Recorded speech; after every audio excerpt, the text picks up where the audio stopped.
মধ্যপ্রাচ্যের চলমান উত্তেজনা নতুন মাত্রা পেয়েছে।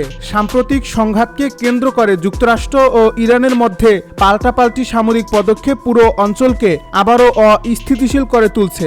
বিভিন্ন আন্তর্জাতিক গণমাধ্যম এবং আঞ্চলিক সূত্রের বরাতে জানা যাচ্ছে, মার্কিন হামলার জবাবে ইরান ব্যাপক প্রতিশোধমূলক অভিযান শুরু করছে। তেহরান দাবি করছে তাদের বাহিনী একযোগে মধ্যপ্রাচ্যে অবস্থিত মার্কিন সামরিক স্থাপনা ও কৌশলগত লক্ষ্যবস্তুতে আঘাত এনেছে। পরিস্থিতির দ্রুত অবনতি হওয়ায় নতুন করে বড় ধরনের আঞ্চলিক সংঘাতের আশঙ্কা তৈরি হয়েছে। ইরানের ইসলামী বিপ্লবী গার্ড বাহিনী বা আইআরজিসি এবং দেশটির নিয়মিত সেনাবাহিনী পৃথক বিবৃতিতে জানিয়েছে, সাম্প্রতিক মার্কিন সামরিক অভিযানের জবাবে সমন্বিত প্রতিরোধমূলক হামলা চালানো হয়েছে। তাদের দাবি অনুযায়ী মধ্যপ্রাচ্যের বিভিন্ন দেশে অবস্থিত মার্কিন বাহিনীর গুরুত্বপূর্ণ সামরিক স্থাপনা লক্ষ্য করে ক্ষেপণাস্ত্র ও ড্রোন ব্যবহার করা হয়েছে। ইরানি কর্মকর্তারা বলছেন, এই অভিযান ছিল পরিকল্পিত এবং একাধিক পর্যায়ে পরিচালিত হয়েছে, যাতে মার্কিন সামরিক সক্ষমতার উপর সর্বোচ্চ চাপ সৃষ্টি করা যায়। ইরানি সূত্রের দাবি, কুয়েতে অবস্থিত আলী আল সালেম বিমান ঘাঁটি, আহমেদ আল জাবের বিমান ঘাঁটি এবং বাহরাইনের শেখ ঈসা বিমান ঘাঁটি সহ মোট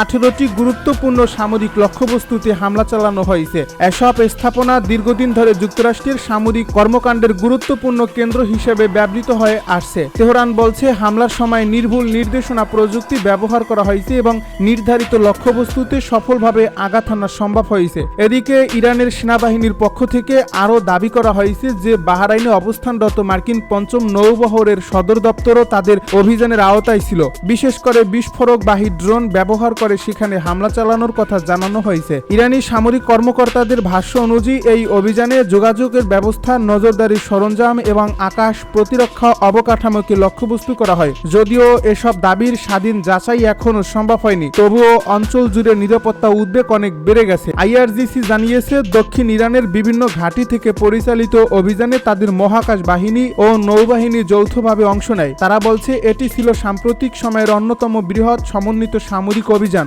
এই অভিযানের মূল লক্ষ্য ছিল মার্কিন সামরিক উপস্থিতিকে চ্যালেঞ্জ জানানো এবং ভবিষ্যতে সম্ভাব্য হামলার বিরুদ্ধে কঠোর বার্তা পৌঁছে দেওয়া। ইরানি নেতৃত্বের বক্তব্যে স্পষ্টভাবে প্রতিশোধের ভাষা উঠে এসেছে, যা পরিস্থিতিকে আরও জটিল করে তুলছে। অন্যদিকে যুক্তরাষ্ট্র ইরানের বিরুদ্ধে সামরিক চাপ অব্যাহত রেখেছে বলে বিভিন্ন প্রতিবেদনে উল্লেখ করা হয়েছে। ওয়াশিংটনের পক্ষ থেকে জানানো হয়েছে, তাদের বাহিনী এই অঞ্চলে নিজেদের স্বার্থ এবং মিত্রদের নিরাপত্তা রক্ষায় প্রয়োজনীয় ব্যবস্থা গ্রহণ করছে। মার্কিন সামরিক কর্মকর্তারা বলছেন, ইরানের যে কোনো হামলার উপযুক্ত জবাব দিতে তারা প্রস্তুত রয়েছে। এর ফলে দুই দেশের মধ্যে উত্তেজনা কমার পরিবর্তে আরও বৃদ্ধি পাওয়ার ইঙ্গিত মিলছে।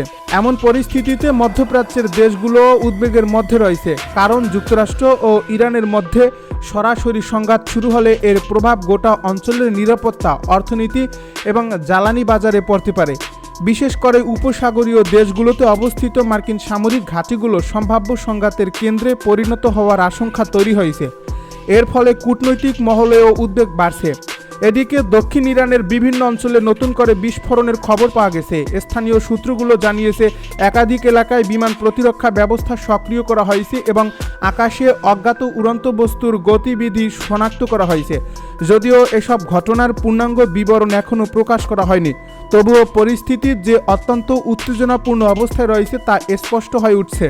সবচেয়ে বেশি আলোচনা এসেছে হরমুজ প্রণালীকে ঘিরে নতুন পদক্ষেপ।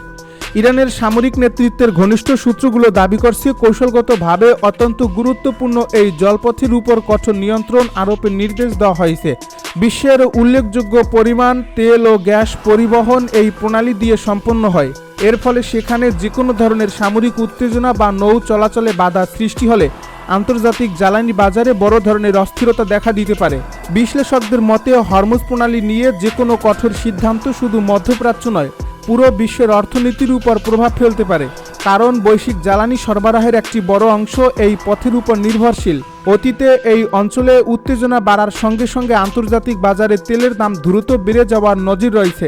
তাই বর্তমান পরিস্থিতিও বিশ্ব অর্থনীতির জন্য নতুন উদ্বেগ তৈরি করছে। আন্তর্জাতিক পর্যবেক্ষকরা বলছেন, বর্তমান সংকট যদি দ্রুত নিয়ন্ত্রণে না আনা যায়, তাহলে এটি বৃহত্তর আঞ্চলিক সংঘাতে রূপ নিতে পারে। ইতিমধ্যেই বিভিন্ন দেশ তাদের নাগরিকদের জন্য সতর্কতা জারি করছে এবং পরিস্থিতি নিবিড়ভাবে পর্যবেক্ষণ করছে। জাতিসংঘ সহ বিভিন্ন আন্তর্জাতিক সংস্থা সংযম প্রদর্শনের আহ্বান জানালেও এখন পর্যন্ত উত্তেজনা প্রশমনের সুনির্দিষ্ট কোনো লক্ষণ দেখা যাচ্ছে না। সব মিলিয়ে মধ্যপ্রাচ্যের পরিস্থিতি ক্রমেই আরও অনিশ্চিত হয়ে উঠছে। একদিকে মার্কিন সামরিক তৎপরতা, অন্যদিকে ইরানের পাল্টা প্রতিশোধমূলক অভিযান পুরো অঞ্চলকে নতুন সংকটের মুখে দাঁড় করিয়েছে। 18টি মার্কিন লক্ষ্যবস্তুতে হামলার দাবি, পঞ্চম নৌবহরের সদর দপ্তরকে লক্ষ্য করার অভিযোগ এবং হরমুজ প্রণালী নিয়ে নতুন নির্দেশনা আন্তর্জাতিক অঙ্গনে ব্যাপক আলোচনার জন্ম দিয়েছে। এখন বিশ্বের নজর ওয়াশিংটন ও তেহরানের পরবর্তী পদক্ষেপের দিকে, কারণ তাদের সিদ্ধান্তই নির্ধারণ করতে পারে মধ্যপ্রাচ্য আরও বড় যুদ্ধের দিকে এগোবে নাকি কূটনৈতিক উদ্যোগের মাধ্যমে পরিস্থিতি নিয়ন্ত্রণে আনা সম্ভব হবে।